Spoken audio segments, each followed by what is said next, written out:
From Press Communications LLC, this is Jersey Shore Matters with Dianne DeOliveira. The Toms River School District is extending and expanding a program that provides high school students with hands-on career and technical education experiences, thanks to a $100,000 grant from the United Way of Monmouth and Ocean Counties. Joining me today is Lori McLane, President and CEO of the United Way of Monmouth and Ocean Counties. Welcome back, Lori. Hi, Diane. Thank you for having me again. I'm so glad you're with us. Tell us about the program Project Spirit that Toms River High School South started back in 2019. Sure. I'm glad. I'll start a little bit with the history. As you mentioned, 2019, we launched this initiative with the goal of just helping students create a vision and a plan for the future, as well as providing them the support and tools needed to succeed, which was really to include the exposure to a diverse range of careers, especially in the trades. The reason this initiative was brought to be because we did a needs assessment, and we saw that there was a gap in the community in Monmouth and Ocean County for this type of program. So we said, we did set a very competitive grant process in the Toms River Regional School System. The pilot was selected, and they called it Project Spirit, and that really stands for South. I think it's pre-vocational educational alternatives resource. And now you know why we call it Project Spirit. Yeah. That's a mouthful. But, the idea it was to bring students to get some hands-on learning exposure in their freshman and sophomore years. So then they could choose a career path if they chose to in later years in their junior and senior year. So it was great.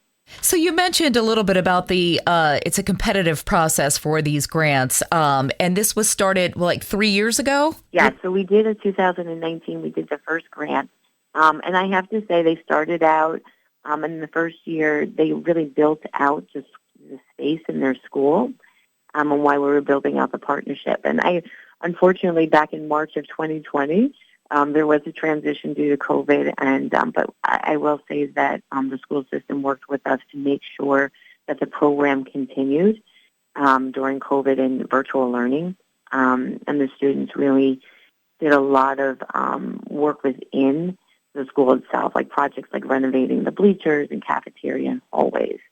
But at that time, we did an assessment, and we looked at,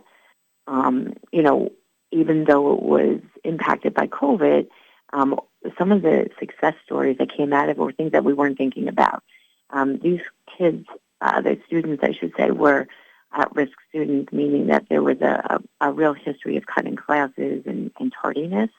And by the end of this class and this project that they were doing, there were 0 cuts and 0 tardiness.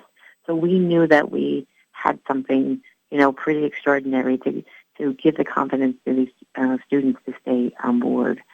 And so, honestly, I would say in 21-22 school year, a couple years later, it's really, we were in full swing with these students. And I think there were 35 students, and they did a capstone project, which we had the unveiling of 10 lifeguard stands that they built for Ortley Beach. So that was really huge, and it gave them a sense of pride that they accomplished this together. Yeah, that's pretty amazing. I really think that is so important, the hands-on experience. And not every kid wants to go to college or can go to college. So, I think programs, the VOTEC programs are so important. It seemed like for a while we got away from that. And as you mentioned, there was a need. You saw that there was a need in the community for these types of workers. So at least when these kids graduate high school, they might be able to be picked up in one of these fields right away, in these trades fields. Exactly. And you asked me about the expansion. With this new 3-year expansion, the funding is really to now make it expand into another school. So Toms River South is currently the school that we've been working with, and now it'll go in transition to a second school in Toms River North. And then the students will also be going on field trips as well, and they'll go into any area like construction, plumbing, electrical, carpentry. Like they'll see hands-on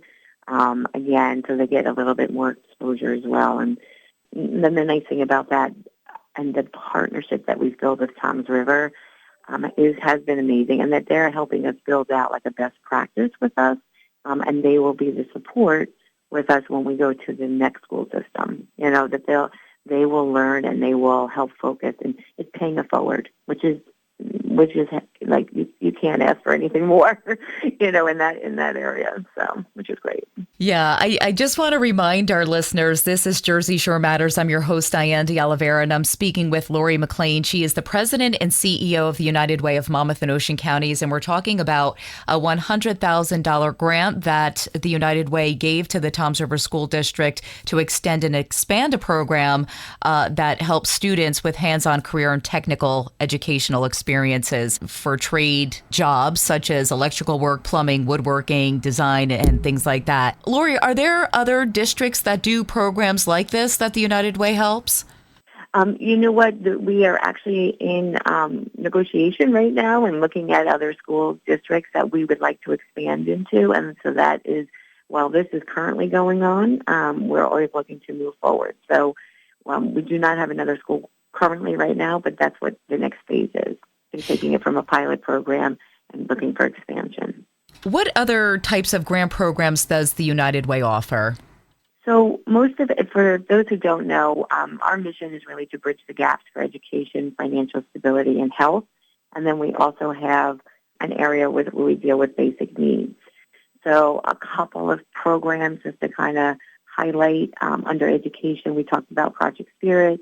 With our financial stability, we have what we call a Financial Success Center network, which is basically like a one-stop shop for access for all critical financial services, such as maybe housing, employment, benefits, and money management.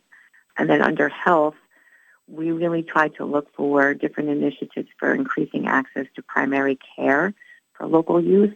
And one example of that is our school-based nurse practitioner program, where we have a nurse practitioner who provides care for students. They write prescriptions. They can do physicals.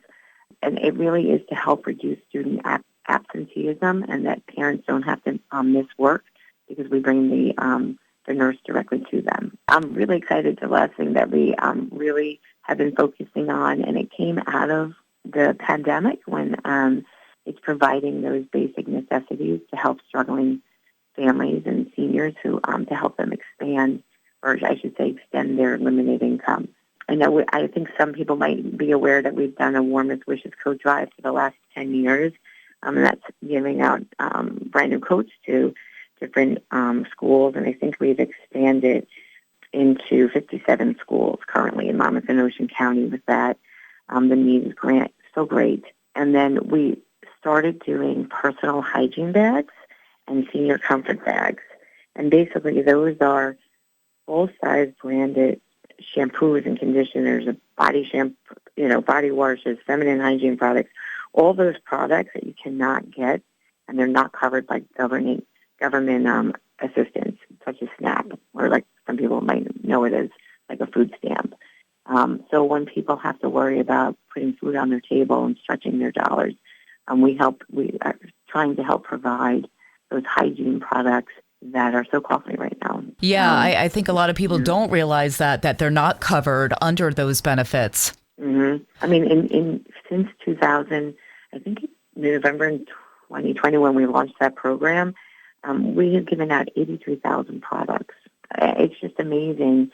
And, we stand and we go and we work with with the schools and different agencies that we work with from the Financial Success Center network. And just to see the smiles on people's faces just to get, we don't think about that. You know what I mean? When the average person goes out and, buys some products, you don't think about the impact that it has. Somebody who, from a hygiene perspective, if you are going on a job interview, you want to be able to make sure that you can take a shower and have clean hair, and shampoo. And it's just really, I don't think that most people think about that. Yeah. Lori, the United Way has to raise funds to be able to provide these grants. What kind of programs do you do to be able to do these things? Sure. Thank you for asking that because, it's funny. We are fortunate. We are a member of a worldwide organization at the United Way of, worldwide, but we actually serve only Monmouth and Ocean County. So, we really, our impact is local, and that means our fundraising is local. So we really do all of our own fundraising, and some different ways that we do that. We have coming up a golf outing, which is at Hollywood Golf on May 8th, which I still have some availability for to become a sponsor or golfers. And it's our second year. We're very, very excited about our United for Impact Food Truck Festival on April 30th, which is between 12 and 6 p.m. in downtown Freehold. It's such an amazing day. There's all food trucks and vendors and music. It's a really good, feel-good day. We just ask for a donation if you feel free during entry. And it's fun. It's just, we encourage everybody to come out and participate. And the other thing is, it's really important. We love that we do receive donations, but we also oversee a lot of volunteer projects, one especially for our basic needs program. And then we actually have some days of action where we go out into the community and we support other agencies as well. So always looking for some great volunteers. If people are interested in whether it's making a donation or volunteering, what can they do? Actually the best thing is just to go to our website, www.uwmoc.org, and just go on and you can, find the path there to either make a donation or learn about our volunteer opportunities. Lori, a lot of organizations like the United Way were impacted during the pandemic, of course, and some of them are struggling still or trying to make their way back. How much of an impact did the pandemic have on United Way of Monmouth and Ocean counties, and how are you doing now?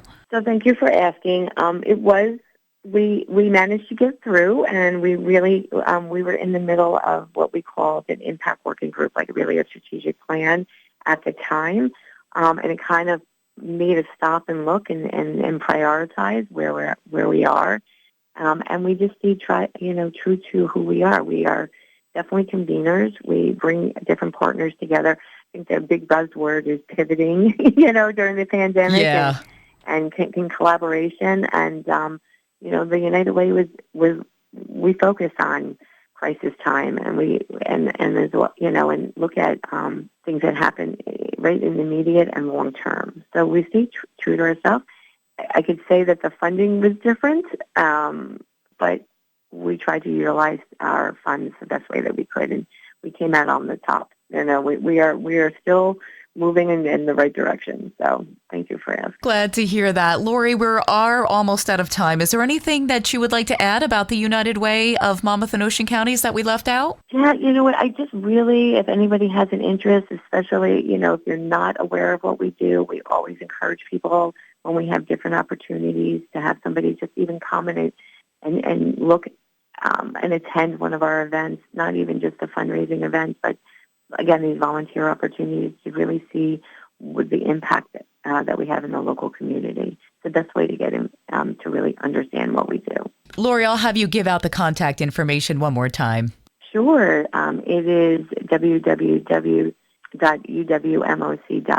Lori McLane, President and CEO of United Way of Monmouth and Ocean counties. Thank you so much. Thank you, Diane. Have a great day, and thank you for having me again. You can hear Jersey Shore Matters with Dianne DeOliveira every Sunday morning on Press Communications, LLC.